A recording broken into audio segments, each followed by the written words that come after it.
कामने पार थोडा तरी परोपकार थोडा तरी परोपकार थोडा तरी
ज्याला वाचता येत नाही, ज्याला लिहिता येत नाही, अशी माणसं सुद्धा या आळंदीमध्ये माऊलीच्या दरबारात पारायण करताना दिसतात. त्यांची घरं आहेत, त्यांचं जेवणाची व्यवस्था आहे. आपण पाहतोय रोज.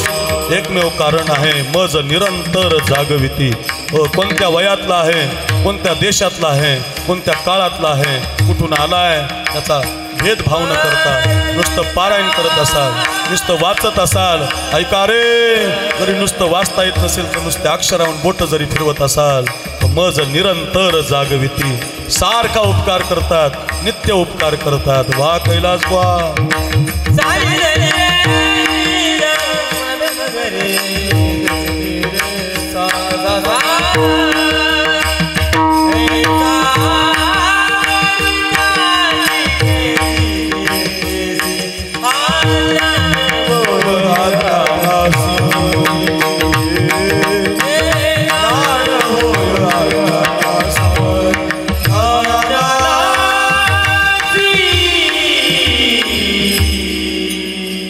विचार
आमुची माळ्याची जात शेत शेत लावू बागाईत लावू बागाईत शेत लावू बागाईत शेत लावू बागाईत शेत लावू बागाईत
आहे सगळ्या संत काम क्रोध सगळे सावकार महाराज, सेना महाराज, हरी महाराज, ऐका रोहिदास महाराज, जेवढे संत एक भावार्थाच्या बगलाघालू भावार्थाच्या बगलाघालू, बगलाघालू भावार्थाच्या बगलाघालू, ये वारी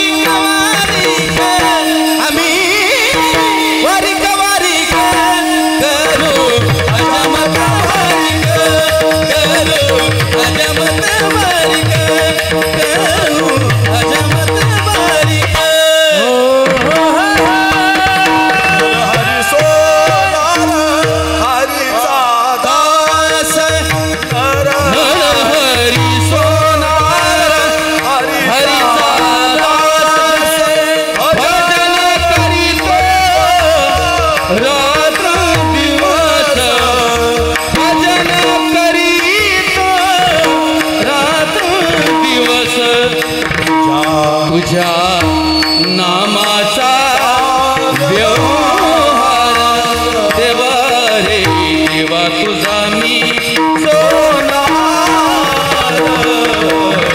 देवा तुझा मी देवा तुझा मी हे रोहिदास तोचा मार रोहिदास तोचा मार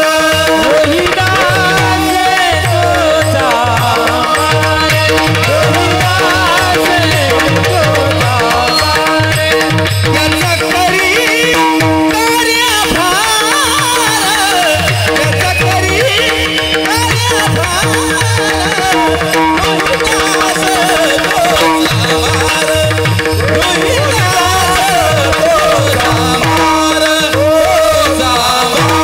तोचा मार सगळे संत आहेत बघा, सगळे सगळे सावता महाराज आहेत, सेना महाराज आहेत, मेळविली मांदी वैष्णवांची सगळ्यांची अभंग.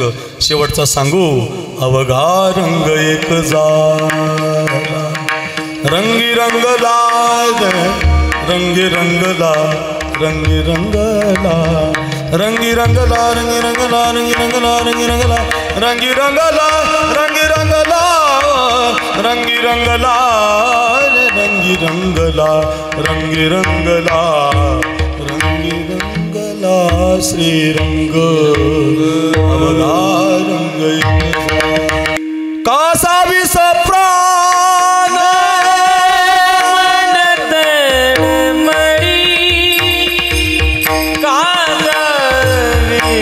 प्राण मन तळमळी कासा विस प्राण मन तळमळी कासा विस प्राण मन तळमळी ऐसी ती जननी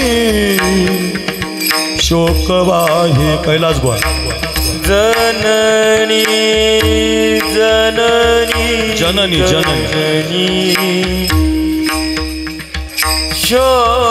शोकवाहे शोकवाहे गालावरून हात फिरवून आई पोटासी धरते निवृत्ती माझा ज्ञाना माझा सोपान माझा मुक्ताई माझी ज्ञाना माझा ज्ञाना माझा हे ज्ञाना माझा माझा माझा. थोडे गोंडस लेकरं आहे, चेहऱ्याहून हात फिरवते रुक्मिणी माता. एवढ्यामध्ये निवृत्तीनाथांना जाग येते. निवृत्तीनाथ म्हणतात, आई का ग आमच्या चेहऱ्यावर हात फिरवते, काय झाले गाई, सांग ना गाई, का रडते गाई. निवृत्तीनाथांना सांगितलं जाते. 2-4 जण वाजवा टाळ, या गायकांना गाऊ द्या, माझा भाव तुम्हाला समजून घ्या. फार गोड आहे रे ही कथा. हीच कथा ऐकण्यासाठी आपण सगळेजण दरवर्षी येतो रे. इथं ऐका रे, रोज सांगा रे, रोज ऐका. फार गोड आहे रे कथा. लेकराच्या चेहऱ्यावर हात फिरवते ती निवृत्ती. ब्रह्मसभा भरली होती की नाही? त्या ब्रह्मसभेमध्ये असं ठरलंय बघ निवृत्ती, तुम्हाला देहांत प्रायचित्त घ्यावं लागेल. तेव्हा 4 लेकरांना जातीमध्ये घेतलं जाईल, मौजी बंधनं केले जातील. बघ निवृत्ती, आता आम्ही परमात्म्याच्या स्वरूपाला स्थिर व्हायला चाललो बघ निवृत्ती. पाठीमागं ही 3 बाळं आहेत. या ज्ञानोबा राहिला, या माझ्या सोपानाला, या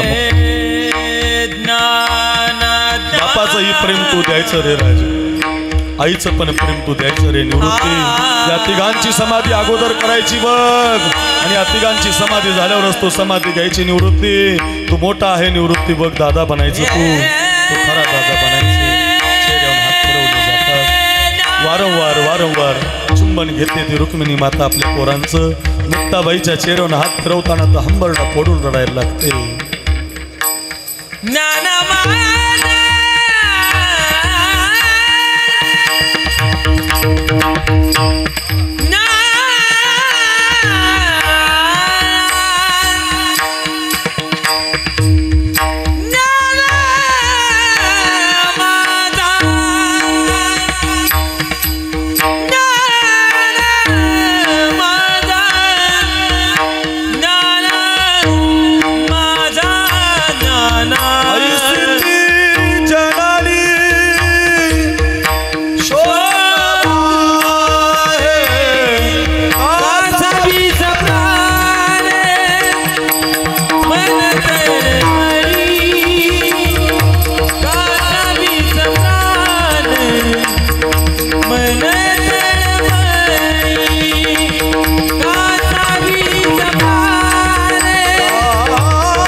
मिथ्या कल्पना मागे सारा, मिथ्या कल्पना मागे सारा.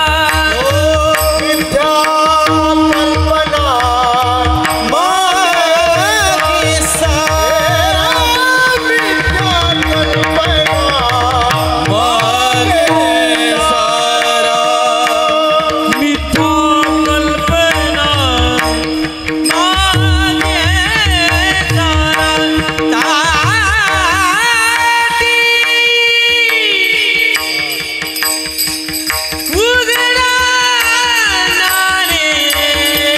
दादा यावं लागेल दादा तुम्हाला बाहेर.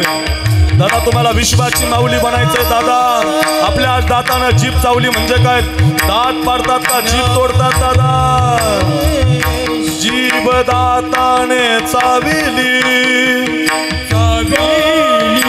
ओली बत्तीसी ताडिली दादा. अरे मुक्ताबाईचे ताटीचे अभंग आहे बघा रे. अधिकार ज्या ज्ञान राजानं जगाचा उद्धार करण्यासाठी ज्ञानेश्वर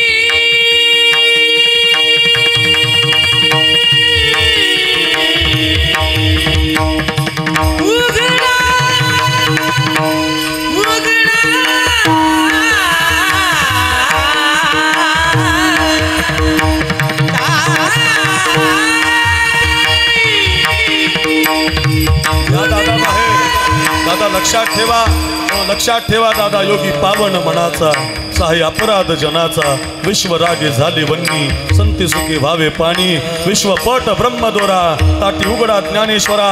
दादा सुख सागर आपण भावे, जगबोधे निववावे. ऐका अनंताभंग ताटीचे मुक्ताबाईचे मुखातून बाहेर पडायला लागले. एक एक अभंग मुक्ताबाईचा बाहेर पडत होता. म्हणत होती ती दादा, शुद्ध ज्याचा भाव झाला, दुरी नाही देव त्याला. दादा विसोबा काय परका आहे का दादा? आनंदी काय परकी आहे का दादा? नका दादा, माफ करायला शिका दादा, माफ करायला. मुक्ताबाई दादाला बाहेर आणत होती, सारखं म्हणत होती.